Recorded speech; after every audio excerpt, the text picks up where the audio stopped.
O Hora de Agir de hoje acontece aqui em Oeiras, no INIAV. Nós estamos aqui neste laboratório de Estado que cuida da saúde animal, da segurança alimentar, mas também da sanidade vegetal.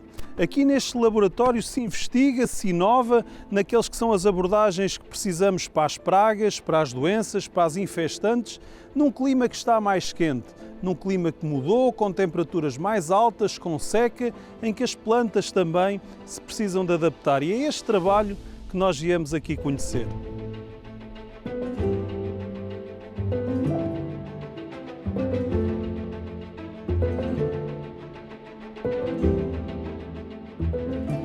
Amélia, olá. Obrigado bem, por nos Ricardo. receber aqui. Ok, seja no bem-vindo ao INIAV. INIAV.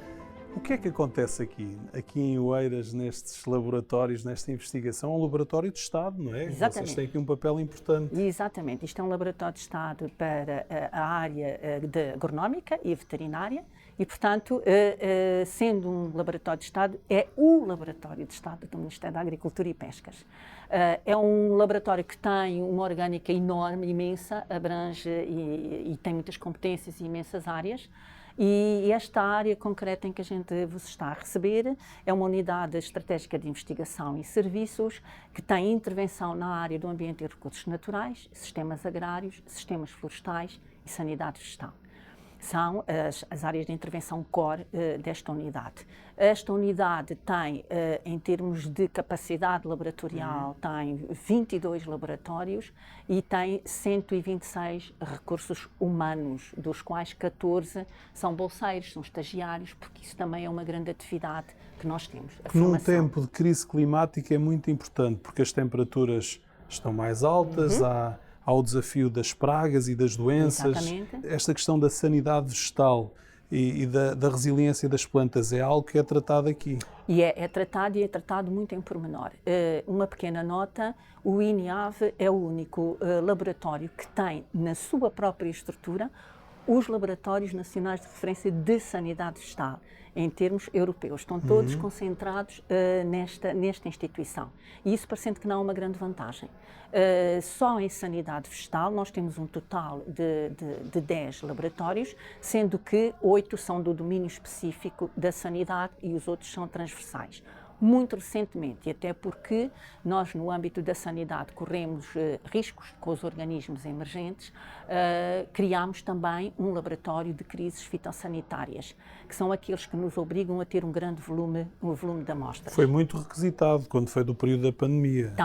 Também, não só esse, como todos os outros laboratórios da sanidade, porque nunca pararam e estiveram sempre a dar o apoio não só à nossa autoridade fitossanitária, como também aos nossos operadores económicos e à sociedade civil, porque nós temos aqui um departamento de consultas fitossanitárias. Era isso que lhe queria perguntar, que é este serviço é um laboratório de Estado, é um laboratório independente. Que serviço é que o setor privado, os agricultores, os produtores florestais podem aqui encontrar? Podem encontrar todos os serviços que eu acabei de dizer nestas áreas. Mas numa lógica de prestação de serviços? Lógica de prestação de serviço, até porque a unidade faz investigação e prestação de serviços. Aliás, a execução dos planos oficiais de controle é uma prestação de serviços. Sim. E agora, queria-lhe pedir para mostrar também, para mostrar a quem assiste lá em casa, que trabalho é este que é feito nestes laboratórios. Então vamos a isso, vamos lá.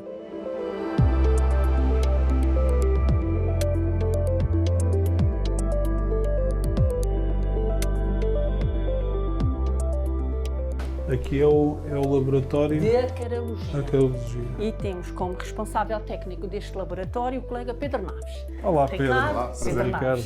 Muito gosto. Obrigado. Bem-vindo ao laboratório. Sim. Isto tratam aqui dos ácaros, não é? Ácaros. Então, e que trabalho é que faz aqui, Pedro? Temos aqui várias vertentes de trabalho, mas aqui neste momento, por exemplo, estou a fazer um trabalho de identificação taxonómica dos ácaros, ou seja, eles são todos muito parecidos, a olho nu podemos ter alguma pista qual é a espécie, é um aranhice, é um ácaro e o agricultor trata. Outras vezes é importante saber qual é a espécie. Porquê? Porque há espécies que são vetores de doenças, transmitem vírus, transmitem bactérias. Muitas vezes também para selecionar os meios de luta, os inimigos naturais mais adequados para combater aquele ácaro, precisamos de saber qual é o nosso alvo, qual é a nossa praga-alvo. E também temos o problema de que é um trabalho mais diagnóstico, digamos assim. Temos que fazer, recebemos as amostras, temos que as processar. Estes ácaros são encontrados em todos os tipos de plantas? Ou... Sim, nós aqui trabalhamos mais com ácaros que atacam as plantas as culturas agrícolas, que é aqui o nosso principal trabalho. Mas há ácaros deste tipo em todas as plantas e trabalhamos muito também com interseções nos portos, nos aeroportos. Esse trabalho que é feito nos aeroportos é muito importante nesses postos fitossanitários, que é impedir que venham estes inimigos naturais para dentro do nosso país, do nosso território. Muitos dos principais problemas sanitários que temos nas plantas neste momento são com espécies exóticas. Com espécies Porque elas não têm introduzidas. imunidade, posso dizer isto? Sim, porque as plantas, as culturas, muitas vezes não estão preparadas para aqueles agentes, não conviveram com aqueles agentes. É mais um inimigo natural, que as culturas têm sempre muitos inimigos naturais, a maior parte já está bem controlado, só que com estes inimigos novos, muitas vezes eles depois são introduzidos, não têm inimigos naturais da região de origem aqui na nova zona introduzida, portanto a população aumenta exponencialmente, os agricultores também depois não sabem o que é que vão fazer, nós também temos que, obviamente, rapidamente responder, saber que espécie é esta, qual é o ciclo de vida, quando é que ataca, quais são as plantas que ataca, quantas gerações tem, etc. E, portanto, é sempre muito complicado e é mais fácil e mais eficaz conseguirmos prevenir e impedir que eles entrem. Como é que nós, depois de encontrarmos estas coisas más nas culturas, o que é que nós podemos fazer? Há vários meios de luta possíveis. Obviamente, a luta química, que é uma luta eficaz, mas que queremos evitar, e a tendência é cada vez mais aplicarmos menos os produtos, há maior controle da aplicação, há poucos produtos disponíveis. Temos muita luta biológica, que é uma área que queremos desenvolver e que está a ser muito desenvolvida, que é a utilização de inimigos naturais específicos das nossas pragas para eles próprios irem fazer o nosso trabalho sujo. Eles vão eliminar, eles vão se alimentar, eles vão comer os nossos ácaros. Mas Pedro, obrigado. Temos muitos laboratórios para ver Obrigado, aqui. prazer. Até à próxima.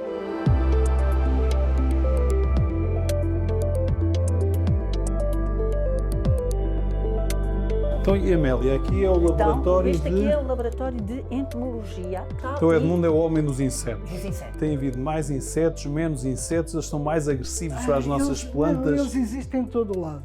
O problema aqui E ainda é que bem, fazem parte do ecossistema. Nós aqui concentramos em dois grandes grupos de insetos.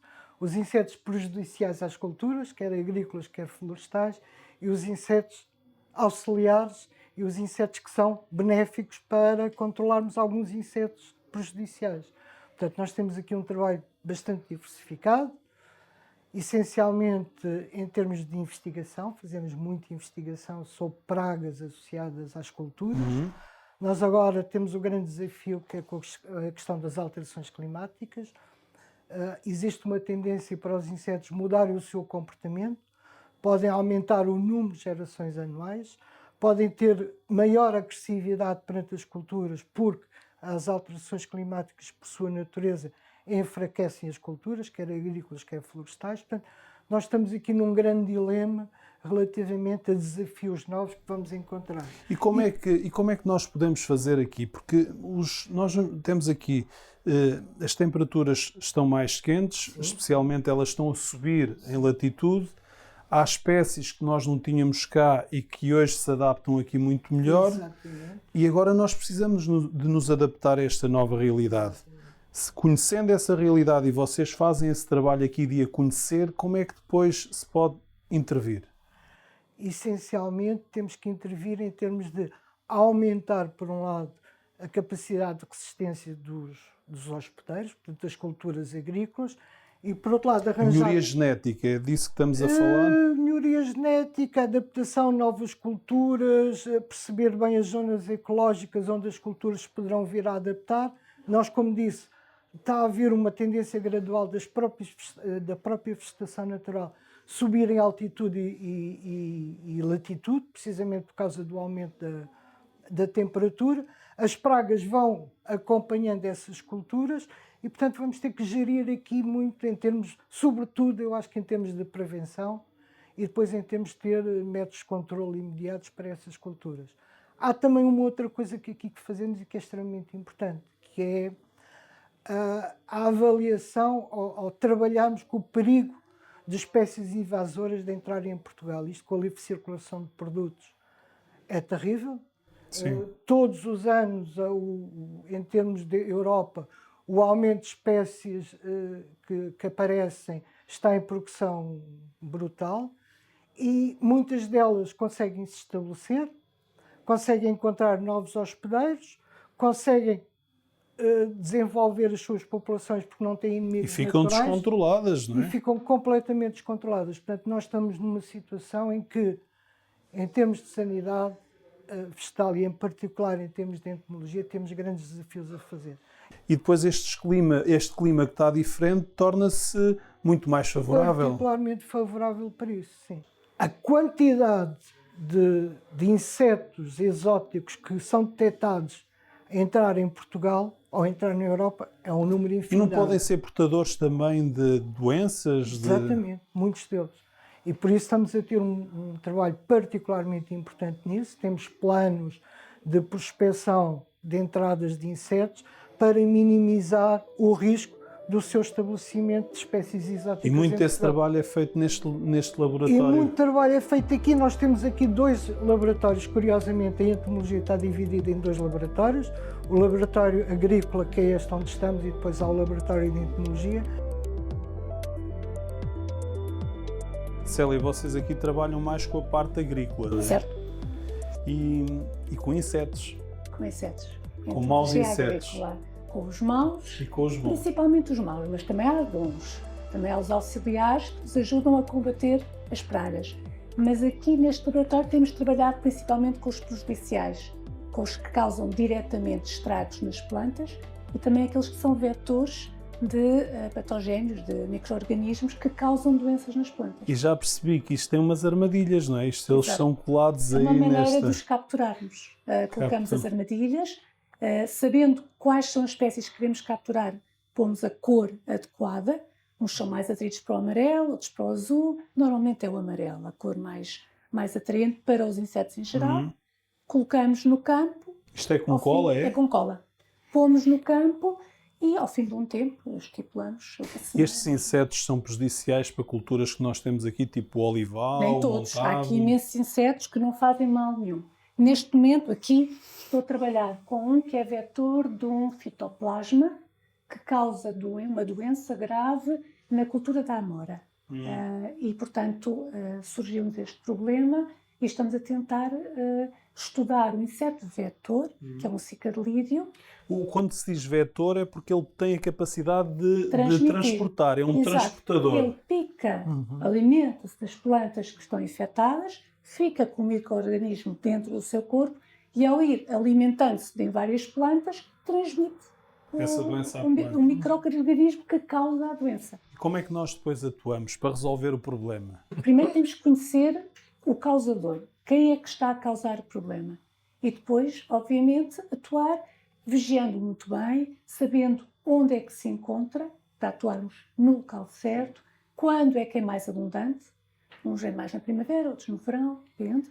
Portanto, quando é que devemos atuar, quantas gerações, enfim, temos que recolher toda a informação sobre a bioecologia da espécie, depois atuar. Como é que atuamos? O método mais antigo é os pesticidas e ainda é bastante usado, mas tentamos... É um mal menor, será? É um mal às vezes necessário. Sério? Pois. Para que as produções atinjam valores que os agricultores pretendem.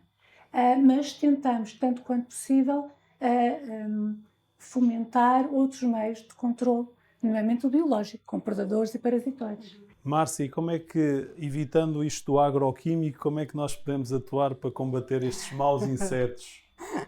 Bem, combater os insetos é sempre difícil, mas nós tentamos sempre atuar no controle da população, não é? Porque o eliminar uma determinada espécie, nós, a partir do momento em que ela aparece, já será difícil de conseguir erradicá-la, não é? Mas tentamos controlar essas populações. Pronto, lá está, pelos tais auxiliares, que estamos a tentar entrar agora um bocadinho nesse mundo, e pronto, é tentar desenvolver essas espécies que vão controlar as outras espécies. Uma espécie de prejudiciais. competição que está a Sim, ser fomentada, sim, não é? Sim. É um bocado por aí.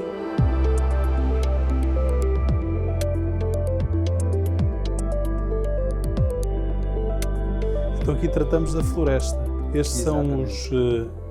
são os insetos que nós encontramos na floresta. Exatamente, são insetos que nós capturamos com as armadilhas, que tentamos controlar populações de insetos que podem ser prejudiciais, neste caso para o pinhal-bravo.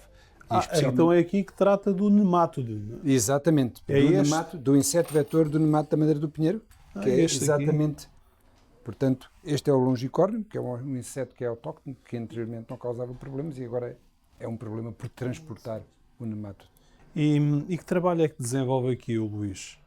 Basicamente, eu trabalho na área mais da ecologia, da bioecologia dos insetos e no desenvolvimento de meios de luta mais eficazes para controlar os insetos que constituem praga, para o melhor aperfeiçoamento de armadilhas e de atrativos que se colocam nas armadilhas para capturar esses insetos nocivos. Que cada vez mais estão a aparecer com mais frequência. Exatamente, porque então aí os insetos exóticos que são cá introduzidos aparecem completamente, não temos qualquer informação do comportamento deles no nosso clima, e temos que desenvolver todos esses estudos e também ver se alguém já estudou a parte da atração química, que é o que nós usamos para as armadilhas, mas são estudos muito prolongados em laboratório, nomeadamente no túnel de vento que nós temos, para testar realmente quais são os compostos que são muito eficazes na atração dos insetos. Estão a existir estas pragas e doenças que estão a ser cada vez mais nocivas? Sim, sem dúvida. É evidente que todas as alterações climáticas, o aquecimento global, a falta de chuva, enfraquece as árvores. As árvores, ao ficar com menos defesas, os insetos... Com uma imunidade mais baixa, como nós ficamos mais fracos e então as doenças entram. Exatamente. Logo à partida já estão mais fragilizados. E depois, com a questão do nemátodo da madeira do pinheiro, que está cá há 24 anos, foi detectado em 99, portanto 25 anos, é dramático, porque é exótico. Portanto, o nemátodo é a doença, o inseto é quem transporta a doença. Como é que se chama o inseto? Portanto, isto é o longicórnio do pinheiro, portanto é um inseto cerambicídio que, ao sair de uma árvore doente, transporta no seu interior nemátodos. E nós, ao estarmos a eliminar o inseto, não estamos também a retirar uma componente importante do ecossistema ou só estamos a eliminar a doença? Nós não estamos a eliminar, nós estamos a reduzir as populações do inseto. Porque este inseto era um inseto raro nas nossas florestas, só surgia com maior incidência após o incêndio florestal. Sim. Porque ia às árvores que estavam afogueadas. Mas o nemátodo, depois da doença chegando à árvore, a árvore vai morrer, não tem solução nenhuma. Portanto, tem que se fazer ali uma quarentena? A solução, na verdade, para controlar a doença de nemátodo do pinheiro é o que está... durante o inverno, antes que o inseto vetor comece a voar, tem que se eliminar as árvores que estão mortas. Okay. E depois, durante o verão, quando o inseto está a voar, é colocar armadilhas com os atrativos para baixar a população que está em voo e que está a transmitir o nemátodo da madeira do pinheiro. São a conjugação destes dois fatores que conseguimos algum controle. Infelizmente não é um remédio.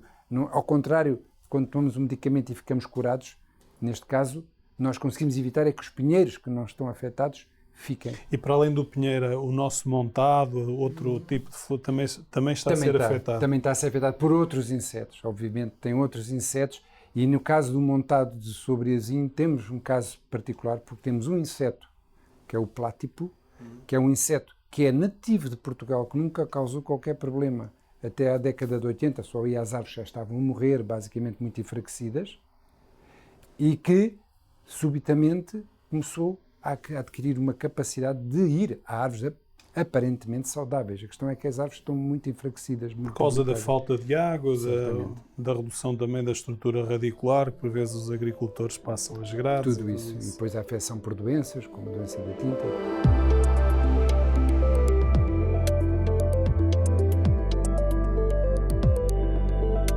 E nós vamos continuar aqui no INEAV em Oeiras a conhecer melhor este trabalho que é feito nestes laboratórios que estão ao serviço dos agricultores, dos produtores florestais, da sociedade em Portugal e que visa tornar o mundo vegetal mais resiliente a estas pragas e doenças, mais resiliente às alterações climáticas. O Hora de Agir hoje fica por aqui, mas nós vamos continuar este programa na próxima semana. Um abraço, amigo, e até lá.